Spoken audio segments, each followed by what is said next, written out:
Tahukah Anda bahwa peristiwa gerhana ini bagi Nabi SAW bukan peristiwa biasa, tapi peristiwa dahsyat yang luar biasa dan menakutkan. Apa yang terlintas di benak Nabi SAW saat terjadi gerhana? Lalu apa yang kemudian dilakukan Nabi SAW saat peristiwa alam ini terjadi? Saat terjadi gerhana, Nabi SAW merasakan rasa takut, bukan karena mitos yang berkembang di masyarakat tentang gerhana, tapi yang terlintas di benak Nabi SAW adalah kiamat. Ketakutan yang seakan kiamat di depan mata.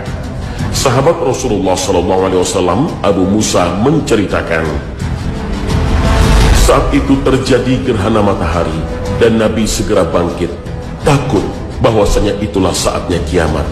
Beliau pergi ke masjid dan melakukan sholat dengan berdiri, rukuk dan sujud yang panjang yang tidak pernah kulihat beliau melakukan seperti itu sebelumnya. Setelah itu beliau berkata, tanda-tanda yang diberikan Allah ini tidaklah terjadi akibat kelahiran maupun kematian seseorang.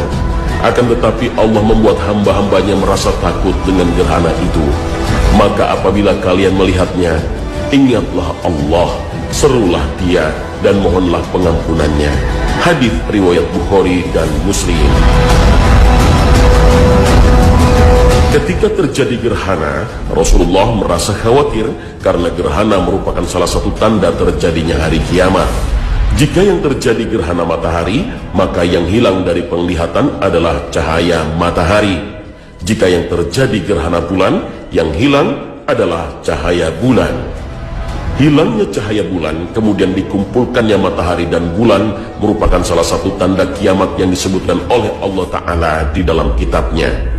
Ia berkata, bilakah hari kiamat itu? Maka apabila mata terbelalak ketakutan, dan apabila bulan telah hilang cahayanya, dan matahari dan bulan dikumpulkan. Al-Quran Surah Al-Qiyamah ayat 6 hingga 9. Keempat ayat ini menjelaskan salah satu tanda-tanda kiamat yang berhubungan dengan matahari dan bulan. Jika dikaitkan dengan hadis dari Abu Musa, bukankah fenomena gerhana itu, matahari, bumi dan bulan dikumpulkan?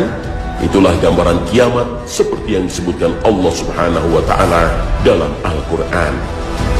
Hal ini pula yang ditegaskan oleh Imam An-Nawawi mengenai maksud kenapa Nabi SAW takut khawatir terjadi hari kiamat. Karena gerhana merupakan tanda yang muncul sebelum tanda-tanda kiamat, seperti terbitnya matahari dari barat atau keluarnya Dajjal, atau mungkin gerhana tersebut merupakan sebagian tanda kiamat.